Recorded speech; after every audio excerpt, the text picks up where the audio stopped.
We all know what's happening to the sovereignty of this country. It's being leached away, little by little by little. You see the United Nations talking about setting up a universal criminal court that can prosecute American soldiers without our permission. We see the IMF right now lending tens of billions, scores of billions, hundreds of billions of dollars, putting at risk the American people without the say-so of the Congress of the United States of America. Last fall, the most trusted man in America, Walter Cronkite, he got an award. He got an award from the World Federalist Association. And he went up there to the World Federalist Association, and what did he say? He said, we Americans have got to have the courage to give up our sovereignty. We've got to have the courage to put our troops under UN command and get a world army to defend world peace, because that's where the world is gone. I'll give Cronkite credit. He says out loud what Gore believes and what Clinton believes and what Stroke Talbot says out loud. Now, what is this new world order all about? It is about a reversal of the American Revolution. The American Revolution was a bunch of farm kids and men working in blacksmith shops and working in other jobs, standing up to the greatest army on earth at places like Lexington and Concord and saying to the whole world that forever, no matter what happens, we Americans will decide here and decide for ourselves our own destiny. The New World Order is the reversal, the overturning of that revolution. That's what the end goal is. America's a rich province, part of their New World Order. But I give you my word, if ever I stand up on that east wing of the Capitol and take my oath as President of the United States, when my hand goes up, their New World Order comes crashing down.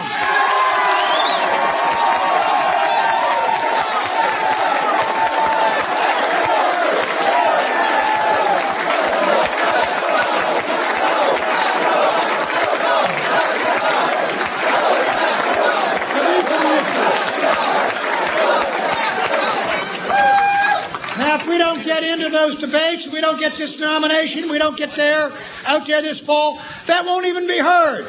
The things we believe in, the things we care about. If this is a democracy, if it's a democratic republic, I don't say we shouldn't hear what Clinton's got to say, but what about what we believe? You got two Xerox copies up there in Bush and Gore, the two of them.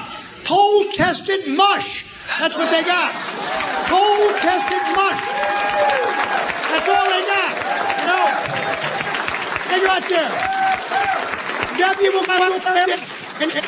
He'll ask those advisors. He said, what does the focus group say? How we should handle that? What do the consultants say? Have you poll tested this? And by the way, who's the Prime Minister of Estonia, in case they ask me?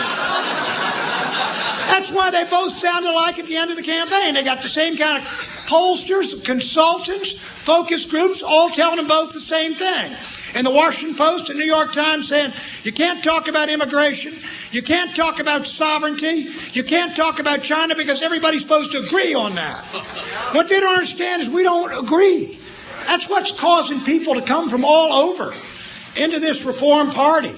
It's because we don't agree and we want a voice. And we tell you, we're going to get in those debates.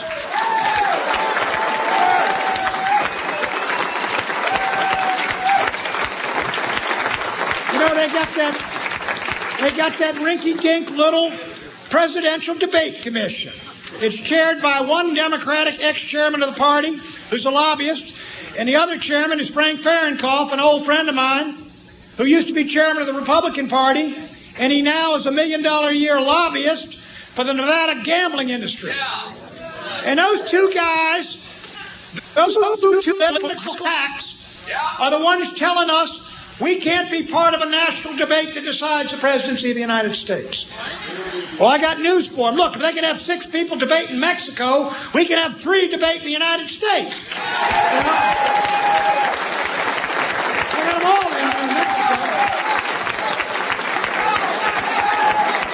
They're not going to keep us out. They're not going to keep us out of those debates, friends. They got 6 folks debating down in Mexico.